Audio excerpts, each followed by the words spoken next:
Nous sommes sur un des sites de l'INERIS où sont étudiés des phénomènes dangereux, explosions, incendies ou encore dispersion de toxiques. Au fond de cette galerie, des fenêtres. Une fenêtre à ouverture à la française, couramment rencontrée dans l'habitat français. Châssis PVC, système de fermeture à crémone avec sortie de triangle relativement classique et couramment rencontré également dans l'habitat français, avec un des types de poses rencontrés couramment également à plus de 60%, qui est une pose en applique. Ces fenêtres, donc très courantes sur le marché français, vont recevoir une onde de surpression de 50 millibars causée par l'explosion de plusieurs kilos de TNT pour analyser leur résistance.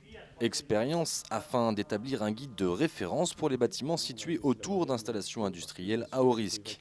L'INERIS a effectué tout un tas d'essais qui permettent aujourd'hui de proposer des types de solutions qui permettent effectivement de trouver des solutions pratiques pour chacun pour protéger des fenêtres qui auraient besoin de l'être parce qu'elles seraient situées à côté d'une usine qui présente des risques d'explosion. Voici la salle de contrôle avant l'explosion. Vous voyez sur cet écran, là, c'est la vue de l'essai avec la caméra de surveillance. Sur ce PC, là, vous avez une vue que prend la caméra rapide qui va filmer l'essai.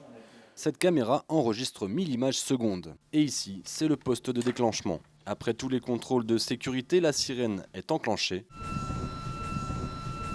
C'est parti.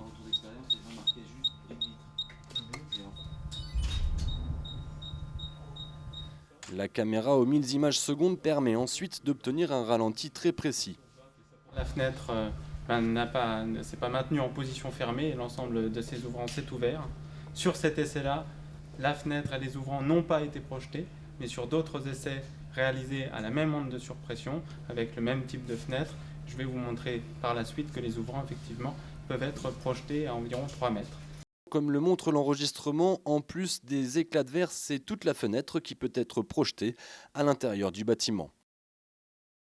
De nombreuses fenêtres ont été testées et en fonction du vitrage, du châssis, des pommelles, du mode de fixation, des modes d'ouverture et de fermeture, les résultats sont très variables. Et pour être bien protégé dans les zones à haut risque, voilà ce qu'il faut retenir. Le propriétaire d'une maison pourra améliorer la protection de la tenue de ses fenêtres en achetant, en mettant en place des fenêtres munies de panneaux vitrés isolants double feuilletés, avec correctement fixés suivant les préconisations du guide, en châssis bois, PVC, renforcés avec des armatures en acier dans ce cas ou en aluminium, et munis d'un système de fermeture renforcé, dit retardataire d'effraction, ou en tout cas très utilisé pour la protection contre le vandalisme. Le guide propose aussi des solutions alternatives pour réduire les coûts de rénovation.